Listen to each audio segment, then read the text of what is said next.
आज हम करेंगे lesson number 9 discount and commission, जो कि हमारे 8 स्टैंडर्ड की टेक्स्ट बुक से है। पहले हम डिस्काउंट के बारे में देखेंगे, क्योंकि 9.1 आपका जो है ना डिस्काउंट के ऊपर है और 9.2 जो है कमीशन के ऊपर है। तो पहले हम डिस्काउंट के बारे में समझते हैं कि डिस्काउंट क्या है।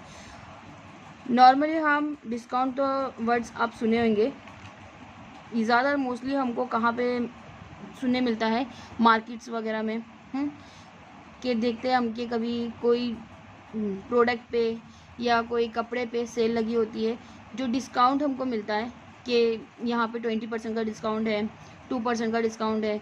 तो डिस्काउंट हमेशा मोस्टली हमको क्या होता है, परसेंटेज में मिलता है। मोस्टली हमको परसेंटेज में मिलता है, मीन्स के जो चीज़ हमको 200 रुपये की होती है, 200 रुपीज़ की होती है, तो उसमें अगर 10% का डिस्काउंट हो जाता है तो वो कितना हो जाता है हमारे पास, 200 का डिस्काउंट अगर हम देखेंगे 10%, तो वो होता है हमारे पास 20 रुपीज़। मीन्स कि हमको वो 200 की चीज़ हमको कितने की मिल जाती है, 200 की चीज़ हमको अगर 20 रुपीज़ माइनस करेंगे तो हमको 180 रुपीज़ में मिल जाती है। ये हमारे लिए प्रॉफिट होता है। और जो हम खरीदते हैं वो हम क्या है, बायर्स है, मीन्स कि कस्टमर है। और जो बेचता है वो क्या होता है, सेलर होता है, मीन्स वो सेल कर रहा है। तो यहाँ पे ये चीज़ सेल हो रही है और यहाँ पे हम क्या कर रहे हैं, बाय कर रहे हैं। तो ये दोनों चीज़ का ही हमको देखना है। लेकिन यहाँ फर्स्ट हमको समझना है डिस्काउंट। डिस्काउंट हमेशा परसेंटेज पे होता है और वो परसेंटेज हमको कैसे निकालना है। पहले तो हम कोई भी प्रोडक्ट, जब कोई चीज़ देखते हैं तो उस पर MRP लिखी रहती है। MRP जैसे फॉर एग्ज़ाम्पल हम एग्जाम्पल ही ले लेते हैं ये टेक्स्ट बुक का। फॉर एग्जाम्पल यहाँ पे देखो टेक्स्ट बुक की प्राइस लिखी हुई है, यहाँ पे टेक्स्ट बुक की प्राइस लिखी है, कितनी है, 40 रुपीज़। यहाँ पे मोस्टली हर प्रोडक्ट पे MRP करके लिखा रहता है। MRP होता है मार्क प्राइस, मीन्स के इस पर ऑलरेडी हम पे मार्क दिया जाता है, इससे कम का रेट हमको इस पर नहीं मिलेगा, ये फिक्स रेट हो जाता है। लेकिन जब सेलर क्या करता है, इस पर 20% दे देता है, मीन्स वो ऑफ़र में लगे वो मार्क प्राइस से भी कम में देता है। मतलब वो हमको क्या होता है, डिस्काउंट होता है। क्या होता है, वो डिस्काउंट होता है। आज हम डिस्काउंट के बारे में पढ़ेंगे कि डिस्काउंट क्या है और उसको कैसे हम कैलकुलेट कर सकते हैं। ये हमारे लिए बहुत ही इम्पॉर्टेंट चैप्टर है। देखिए, हमेशा जब भी देखेंगे ना, डिस्काउंट हमको परसेंटेज में मिलता है। ज़्यादातर आप देखिए मॉल या शॉप वगैरह पे, साड़ी की दुकान या फिर टी-शर्ट वगैरह, जीन्स वगैरह की दुकान पे लिखा रहता है कि 20% का डिस्काउंट, 10% का डिस्काउंट, 5% का डिस्काउंट, यहाँ तक कि कभी कभी तो एकदम ज़्यादा 50% का भी डिस्काउंट होता है। या फिर प्रोडक्ट एक पे दूसरा क्या होता है, फ्री होता है, बाय 1 गेट 1 हो जाता है। तो ये सारी चीज़ हमको कैसे पता चलेगी, कैसे हम कैलकुलेट करेंगे, और उसमें मीन्स के उसमें किस तरीके का सेलर का और बायर का किस तरीके का प्रॉफिट और नुकसान होता है, वो भी हम देखेंगे। राइट द, यहाँ पे देखो कुछ, यहाँ पे आपको एग्जांपल दिखाया है, रिकॉल दिया है।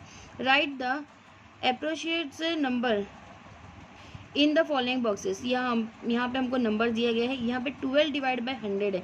12 डिवाइड बाय 100, 100 का मतलब होता है परसेंटेज। मोस्टली क्या होता है, जहाँ भी नंबर डिवाइड में 100 आएगा तो यहाँ पे ये इसका मतलब होता है कि ये परसेंटेज दिया गया है। परसेंटेज हमके यहाँ पे 12% है, तो यहाँ पे हमको क्या करेगा है, सिर्फ 12। जहाँ भी हमको डिवाइड में 100 आएगा तो यह इसका मतलब होता है परसेंटेज दिया गया है। तो अब हमको परसेंटेज की, ये परसेंटेज लिखने की भी ज़रूरत नहीं है। परसेंटेज की साइन, जैसे कि प्लस माइनस मल्टीप्लाई और डिवाइड की साइन होती है, उसी तरह से परसेंटेज की भी ये साइन है। तो हम ये परसेंटेज ना लिखते हुए हम डायरेक्ट ये साइन भी लगा सकते हैं और यहाँ पे इसको इस तरीके से लिखते हैं। तो यहाँ पे क्या हो गया, 12% हो गया। नेक्स्ट है यहाँ पे 47%। 47 मीन्स कि हमको जो डिनोमिनेटर्स में, सॉरी न्यूमरेटर्स में 47 लिखना है और डिनोमिनेटर्स में हमको 100 लिखना है। क्या, 47 डिवाइड बाय 100, तो ये हमारा क्या हो गया, 47% हो गया। इसको जब हम इसको काटेंगे तो ये हमारा क्या हो जाएगा, 47%। नेक्स्ट है 86%। 86 मीन्स के 86 डिवाइड बाय 100। जहाँ भी हमको परसेंट आया, परसेंट के बदले हमको क्या लिखने का है, डिवाइड बाय 100। अब यहाँ पे लिखा है 4% ऑफ 300, मतलब कि 300 का 4%, 300 का 4%। यहाँ पे 300 ऑफ का मतलब, मैथमेटिक्स में ऑफ का मतलब होता है मल्टीप्लाई। अब यहाँ पे ऑफ के बदले हमको क्या करने का है, मल्टीप्लाई करने का है। तो 300 मल्टीपल क्या लिखा है, 4%। 4% मीन्स के 4 डिवाइड बाय 100, ये करें हमने। 4 डिवाइड बाय 100, लेकिन अब यहाँ पर हमको डिवाइड करना पड़ेगा।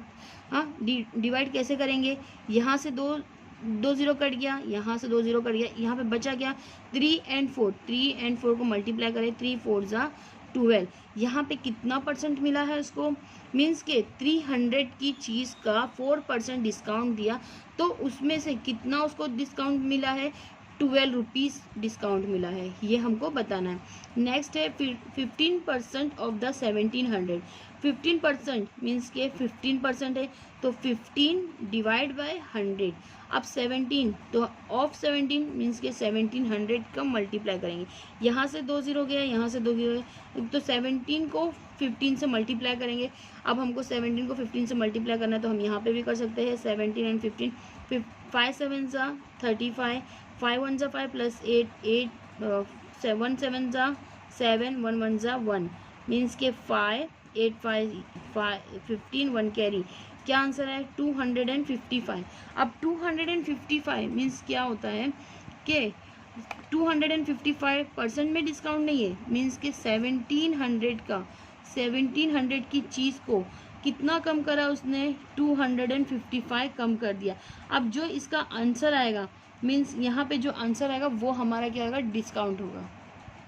सॉरी, डिस्काउंट हमारा कितना है 255, मीन्स एक्चुअल में ये क्या था, उसका सेलिंग प्राइस था, बट लेकिन वो सेलिंग प्राइस में इतना उसने डिस्काउंट दे दिया, तो इस मतलब कितने का सेल हुआ, 1445 का ये सेल करा है।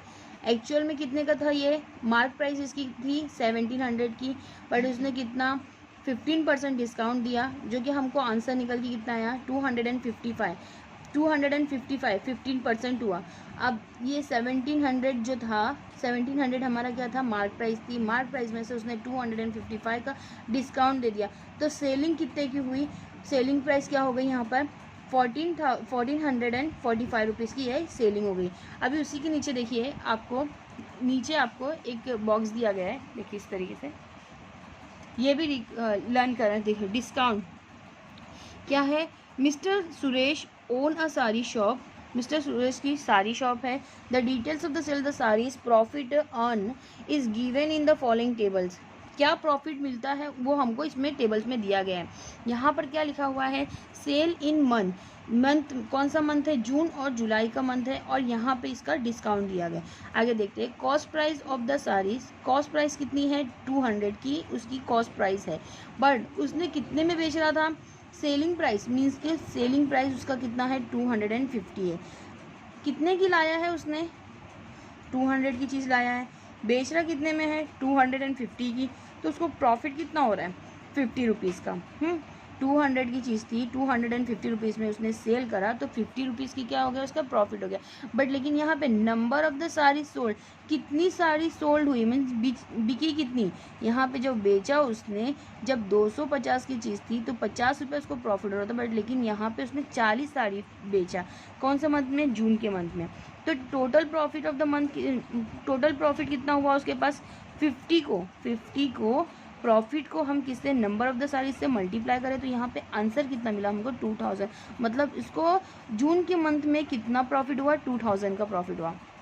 देखिए नेक्स्ट यहाँ पर जुलाई का मंथ भी हुआ है, जुलाई के मंथ में क्या है 200 की साड़ी है, कॉस्ट प्राइस है, सेलिंग प्राइस उसने क्या कर दिया 230 का कर दिया, मीन्स 250 की चीज़ को अब उसने और कम करके कितने में बेच रहा है 230 की चीज़ में बेच रहा है। अब उसने जो पहले 50 रुपीज़ प्रॉफिट ले रहा था, अब वो कितने रुपीज़ प्रॉफिट ले रहा है 30 रुपीज़ प्रॉफिट ले रहा है। लेकिन इसकी वजह से जब उसने अपने प्राइस को कम किया तो उसके कस्टमर ज़्यादा हो गए। अब कस्टमर कितने हो गए, उसने कितनी साड़ीज़ बेचा, उसने 100 साड़ी बेच दिया। जुलाई के मंथ में उसने कितनी साड़ी बेचा 100, यहाँ पे जून के मंथ में बल्कि उसने 40 साड़ी भेजा था, बट लेकिन यहाँ पे उसको प्रॉफिट इसमें ज़्यादा था, लेकिन साड़ी कम बिक रही थी। लेकिन यहाँ पे उसने क्या करा, सेलिंग प्राइस क्या कर दिया, सेलिंग प्राइस उसकी और कम कर दिया, 30 रुपये की प्रॉफिट में, 30 रुपीज़ की प्रॉफिट में उसने 100 साड़ी बेचा। मीन्स कि यहाँ पे प्रॉफिट इनटू क्या हो गया, सोल्ड साड़ी कितने की है, कितनी सोल्ड किया उसने 100, तो यहाँ पे आंसर हमको कितना मिला 3000। मीन्स यहाँ पे उसको कितना प्रॉफिट हो गया 3000 का। मंथ ऑफ जून में उसको 2000 का प्रॉफिट हुआ, बट लेकिन जुलाई की मंथ में उसको 3000 का प्रॉफिट हुआ। यहाँ पे साड़ी उसकी ज़्यादा बिकी, बट लेकिन प्रॉफिट कितना हुआ, 3000 का हुआ। तो यहाँ पे हमको कैसे समझ में आया, from the above the table it is clear that the discount is given on each saris during the sales in July. The profit of the each sari is less, but the total saris sold are the more, hence overall the this there is more income for mister Suresh. देखो यहाँ पे क्या दिखा है कि जून के महीने में उसकी साड़ी कम बिकी है, बट लेकिन साड़ी कम बिकी है और प्रॉफिट ज़्यादा था और उसको 2000 का प्रॉफिट हुआ, बट लेकिन जुलाई के मंथ में उसने प्रॉफिट की जो रेट है उसने कम कर दिया, बट लेकिन साड़ी क्या हो गई, ज़्यादा बिकी, और जिसकी वजह से उसको प्रॉफिट ज़्यादा हुआ। मीन्स जब जुलाई का मंथ आया तो उसको प्रॉफिट मिस्टर सुरेश को क्या हो रही है, ज़्यादा हो रही है, उसकी इनकम ज़्यादा हो रही है। तो इसी तरीके से हमको क्वेश्चन सॉल्व करना है, उससे पहले हमको कुछ फॉर्मूले हैं उसको याद करना पड़ेगा। देखिए क्वेश्चन पेज नंबर हमको है 52 पर एक फॉर्मूला है डिस्काउंट का। 52 पे ये फॉर्मूला है डिस्काउंट का, market price into x divide by 100, ये फॉर्मूला हमको याद करना है। नेक्स्ट हमारे पास दूसरा फॉर्मूला है पेज नंबर 54 पे। देखिए यहाँ पे पेज नंबर 54 पे selling price is equal to market price minus discount. जब हमको सेलिंग प्राइस मालूम करना है तो हम क्या करेंगे, मार्केट प्राइस से माइनस डिस्काउंट करेंगे तो हमको सेलिंग प्राइस मालूम पड़े। अगर हमको डिस्काउंट मालूम करने का तो इसी का अपोजिट ले लेंगे, discount is equal to market price minus, यहाँ पे प्लस में है तो ये क्या हो जाएगा, माइनस सेलिंग प्राइस। अगर if the percentage of the discount is x, ये भी हमको करना है। अगर हमको परसेंटेज हमने अज्यूम करे कि वो एक्स है तो एक्स डिवाइड बाय 100 करेंगे, फिर डिस्काउंट प्राइस जो दी गई है वो, और डिवाइड बाय हम क्या करेंगे, मार्केट प्राइस। ये फॉर्मूला और ये